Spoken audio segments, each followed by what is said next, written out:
పిల్లలకి స్కూల్ పాఠశాలైతే పేరెంట్స్‌కి స్కూల్ పేరెంట్స్‌శాల. నమస్తే రమగారు. నమస్తే జయ. రమగారు, కొంతమంది సహాయం ఎవరైతే చేస్తారో సహాయాన్ని తీసుకుంటారు, వీళ్ళు లాభపడతారు. కానీ వాళ్ళకే ప్రమాదానికి గురి చేస్తూ ఉంటారండి. ఇలాంటి నీతి కథలు మనం చాలా వింటూ ఉంటాం. అవును, పిల్లలకి చెప్తూ ఉంటాం, ఎవరైనా మనకి సహాయం చేస్తే జన్మలో మర్చిపోకూడదు. అదే ఆ సహాయాన్ని మనం ఏ పరిస్థితుల్లో ఉన్నా, ఎక్కడున్నా నీకు సహాయం చేసిన వాడిని మాత్రం గుర్తుంచుకోవాలి. ఇలాంటి నీతి కథ ఏదన్నా చెప్పండి రమగారు. చెప్దాం. కృతజ్ఞత చాలా చెడ్డది జయ. నరకంలో కూడా దానికి పెద్ద శిక్షలు ఉంటాయి. ఎన్నిసార్లు కుక్కల్లాగా పుడతారట వాళ్ళు కృతజ్ఞులు. ఆ, అంటే మనకు సహాయం చేసిన వాళ్ళకి కనుక మనం ఏదన్నా ఇబ్బంది కలిగితే, నీకు సహాయం చేసిన వాడి పేరు చెప్పకపోయినా పర్వాలేదు, వాళ్ళు సహాయం చేశారు అని కొంతమంది చెప్పుకుంటారు, కొంతమంది చెప్పకపోయినా పర్వాలేదు. కానీ నీకు సహాయం చేసిన వాడి పట్ల ద్రోహం తలపెట్టావా నువ్వు, అంతే. ఇక అంతే కదా. చెప్పరా అని నరకాలు వస్తాయి వాళ్ళకి.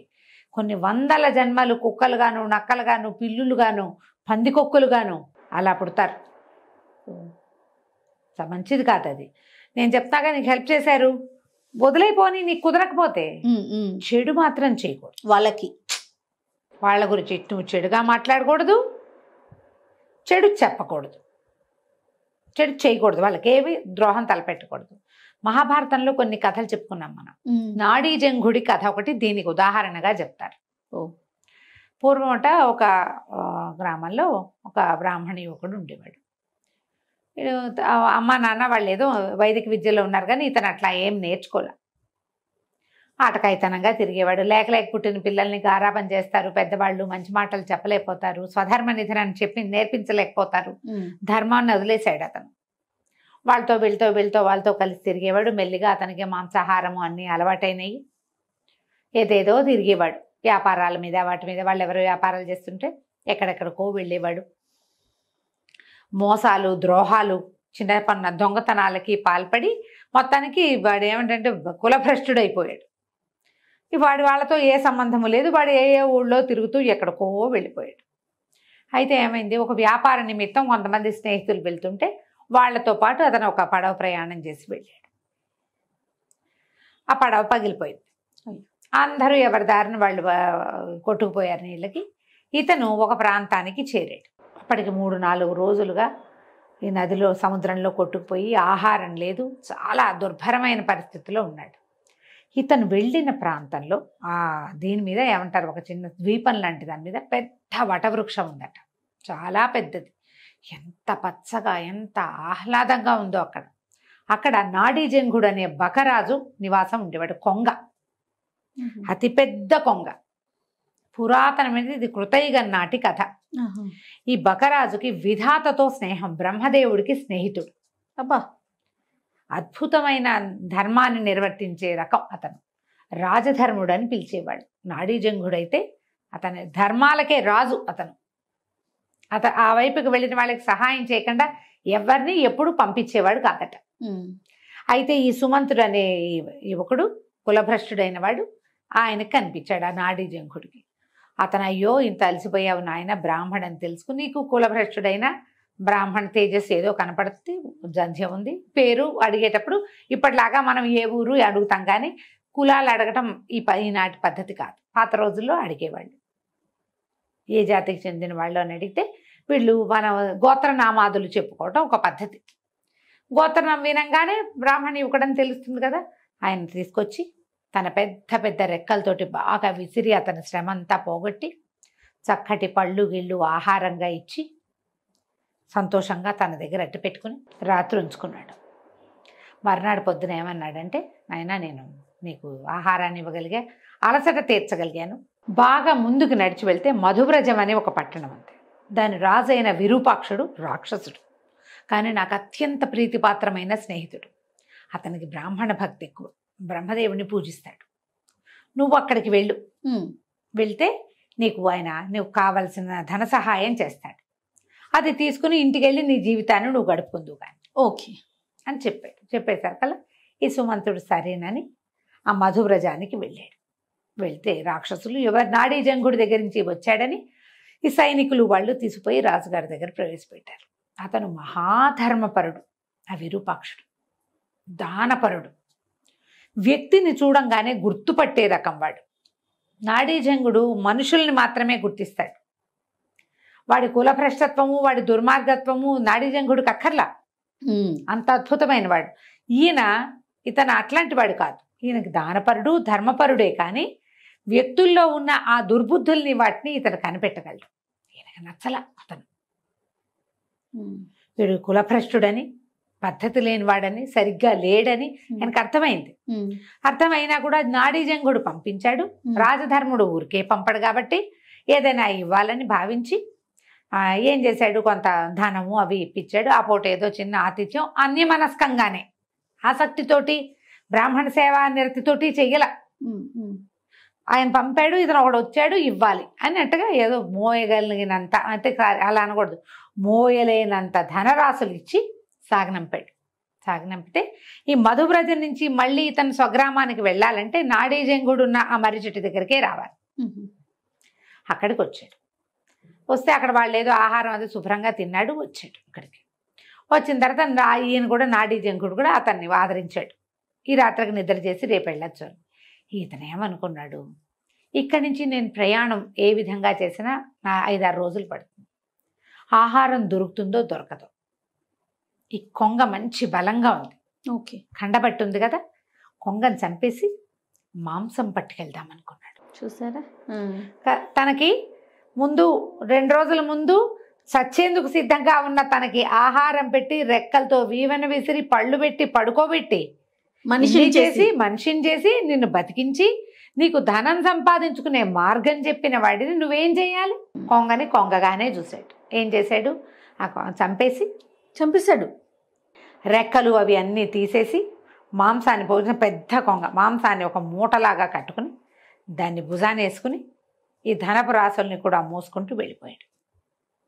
ఇక్కడ వీళ్ళకి ఏం అలవాటు, నాడీజంగుడి దగ్గర నుంచి ఎవరైనా గెస్ట్ వస్తే వచ్చినట్టు మధువ్రజానికి, లేకపోతే 2 రోజులైతే నాడీజంగుడే వస్తాడు. ఓహో, కబుర్లు చెప్పుకుంటారు. సాయంకాలాలు కాసేపు వచ్చేవాడు. వీడు బయలుదేరి వెళ్ళిపోయాడు. ఈ నాడీజంగుడిని చూసి 2 రోజులైంది. ఏమిరు మనిషి రాలేదు, ఎవరు రాలా ఆ పక్క నుంచి, కనీసం కొంగ పిచ్చిక అయినా వస్తాయి, నాడీజంగుడు రాలేదు అని ఆయనకి ఏదో అపశకునంగా అనిపించడం మొదలుపెట్టింది విరూపాక్షుడికి. కొంతమంది చారుల్ని పంపించాడు. భటుల్ని, నాడీజంగుడి కుశలం కనుక్కురండి, ఇక్కడి నుంచి అక్కడి నుంచి రోజు కబుర్లు వస్తూనే ఉంటాయి. ఏమీ రాబోయేసరికి ఆయనకు అనుమానం వచ్చింది. భటులు వచ్చేసరికల్లా వటవృక్షం బోసిపోయింది, రెక్కలు అవి తెగి కనపడుతున్నాయి, అక్కడ ఇక్కడ ఈకలు కనపడుతున్నాయి, నెత్తురుంది. వాళ్ళు పరిగెత్తుకుంటూ వెళ్ళి చెప్పేసరికల్లా ఈయనకి ఏమనుమానం వచ్చింది, దుర్మార్గుడైన కపట బ్రాహ్మడు ఒకడు వచ్చాడు, కులభ్రష్టుడు, వాడే ఈ పని ఏదో చేసుంటాడని ఆయన ఆ మేఘాల మీద పరిగెత్తుకొచ్చాడు. వస్తే ఏముంది, రెక్కలు, కాళ్ళు, ముక్కు కనపడ్డాయి. పరమ దుఃఖంతో అయ్యో దుర్మార్గుడికి ఇంట్లో అవకాశం ఇచ్చి ఇట్లా చేసుకున్నాడే అని వాటిని దహనం చేశారు, ఆ కనపడ్డ వాటిని. ఈ బ్రాహ్మడు ఏ దారిని వెళ్ళాడో వాడిని పట్టుకురండి అన్నారు. ఇంతలో బ్రహ్మదేవుడికి ఈ కబురు వెళ్ళింది. స్నేహితుడు కదా వాళ్ళిద్దరు మాట్లాడుకుంటారు ఎప్పుడు. వాడిని పట్టుకొచ్చేసారు సుమంత్రుడు, సైనికులు వెళ్ళి పట్టుకొస్తే ఈయన ఏమన్నాడంటే, వీడిని చంపి ఆహారంగా తినండి అని భటులకు చెప్పాడట విరూపాక్షుడు రాక్షసులకి. రాక్షసులు నరమాంసం తింటారు కదా, చీచి వీడు కృతఘ్నుడు, వీడి మాంసాన్ని మేము తినమన్నారు వాళ్ళు. కృతఘ్నుడైన వాడి మాంసాన్ని నరమాంస భక్షకులు కూడా తినరు ఆ కాలం. అది ముక్కలుగా తరిగి కుక్కలకు ఆహారంగా వేయమంటే కృతఘ్నుడి మాంసాన్ని కుక్క కూడా ముట్టదు, కుక్కలు కూడా తినలేదట. ముక్క చెక్క తరిగేశారు. తరిగి మాంసాన్ని విసిరేస్తే కుక్కలు కూడా ముట్టుకోలేదు. వీడు కృతఘ్నుడు, వీడి మాంసం బాగుండదు, చెడు వాసన వస్తుంది, వాడు కృతజ్ఞత అందులోంచి బయటకు వస్తుంది. కుక్కలు విశ్వాసం గల జంతువులు కాదు మరి, అవి తినవట. ఇంతలో విధాత బ్రహ్మదేవుడు వచ్చి ఈ నాడీజంగుడి ఇది చూసుకుని వాడి దగ్గర మాంసం కూడా దొరికింది, దాంతో దహనం చేశారు. ఆయన ఆ దహనం అయిపోయిన దాని మీద అమృత వర్షం కురిపించి నాడీజంగుడిని బతికిచ్చేశారు కదా. విరూపాక్షుడు కావలించుకున్నాడు, నేను నిన్నెంతో మిస్ అయ్యాను, నువ్వు కృతజ్ఞుడు, వాడి సంగతి నీకు తెలియక నువ్వు వాడికి ఆశ్రయం ఇచ్చావు, వాడే నిన్ను ఇట్లా చంపేశాడు, ఇంత అన్యాయం జరిగింది, భగవంతుడు ఉన్నాడు కాబట్టి నువ్వు బతికున్నావు, లేకపోతే నువ్వు ఎట్లా వస్తావు మాకు, నీలాంటి వాడిని మేము కోల్పోతాం కదా అని కావలించుకుని చాలా దుఃఖపడ్డాడు. ఆ బ్రాహ్మడు ఏమయ్యాడో అని నాడీ జంకుడు అడిగితే వాడిని ముత్తరించి కుక్కలకు ఆహారంగా వేసాం, కుక్క కూడా ముట్టలేదు వాడి శరీరాన్ని, వాడి మాంసాన్ని అని విరూపాక్షుడు చెప్తే, అయ్యో అయ్యో బ్రాహ్మణ వధ చేసావా నువ్వు, మారడానికి వాడికి ఇంకొక అవకాశం ఇవ్వండి, వదలకూడదు, నువ్వు చేసిన పుణ్యమంతా పోతుంది ఒక బ్రాహ్మణ్ణి వధిస్తే. వాడు కులభ్రష్టుడైతే వాడి భ్రష్టత్వం వాడితోటే ఉంటుంది, వాడిని చంపిన పాపం మనకొస్తుంది కదా, అతన్ని బతికిచ్చి అతనికి ఒక అవకాశం ఇవ్వమని అడిగాడట. ఆయన చూడు ఎట్లాంటి వాడు, ఇంత చేసినా కూడా. అప్పుడు మళ్ళీ బ్రహ్మదేవుడి వరప్రసాదంతో సుమంత్రుడిని మళ్ళీ బతికించారు. బతికిచ్చి ఈ అపార ధనరాశులు ఇచ్చేసి అతన్ని పంపించేసి, కృతజ్ఞుడు అయితే అంటే ఎవరికైతే కృతజ్ఞత ఉండదో వాడికి ఎలాంటి గతి వస్తుంది అంతే. ఇప్పుడు దీనికి ఈ జీవుడికి ఆయన చెప్పట, ఇంత పని చేసినందుకు వాడి కర్మశేషాన్ని వాడు అనుభవిస్తాడు. రేపు మరణించి వెళ్ళాక వాడంతటి వాడిని మరణించని, చంపిన పాపం నీకెందుకు, ఈ కర్మబంధాన్ని అతను మోసుకోవాల్సిందే. అతను చేసిన చాలా రకాల దుష్కర్మలు, కులభ్రష్టత్వము, స్వధర్మ నిధనం చేయకపోవటము తో పాటు వాటన్నిటితో పాటుగా నాడీజంగుణ్ణి సంహరించింది, ఆ పాపాన్ని కూడా వాడు మోసుకుంటాడు. కానీ వాడిని చంపిన పాపాన్ని నువ్వు మోయొద్దు అని చెప్పి అతన్ని బతికించి కాలక్రమం ఏ రకంగా అయితే అది అయిపోతుంది అని చెప్పి డబ్బిచ్చి పంపించేశారు. ఇలాంటి కథలు మహాభారతంలో ఎన్ని ఉంటాయో జయ. ఎంత బాగుంది రమ్మగారు కదా, చాలా విశేషమైన కథ. ఎప్పుడూ కూడా మనుషుల బేసిక్ ధర్మం ఏంటంటే కృతజ్ఞత. అది లేకపోతే మనిషి కాదు, అంతే. జీవించి ఉన్నా వేస్టే వాళ్ళు, వ్యర్థం కదా. నేను చెప్పాను, నువ్వు సహాయం చేసిన వాడికి తిరిగా సహాయం చేయలేకపోయినా ఏం పర్వాలేదు, చెడు చెయ్యకు, చెడు అనకు, అంతే. అది పాపం నీ వెంట పడుతుంది. తప్పులు ఎప్పుడు వెంట పడతాయి కదా జయ, 100% అండి. ఎప్పుడు మన నీడ మన వెన్నంటే ఉంటుంది. ఇది కూడా అంతే, నీడలాగా పడిపోతుంది మన వెనకాల. అందుకని ఆ పని మాత్రం చేయి. చాలా బాగుంది రమ్మగారు, అద్భుతంగా ఉంది. నమస్తే అండి. నమస్తే జయ.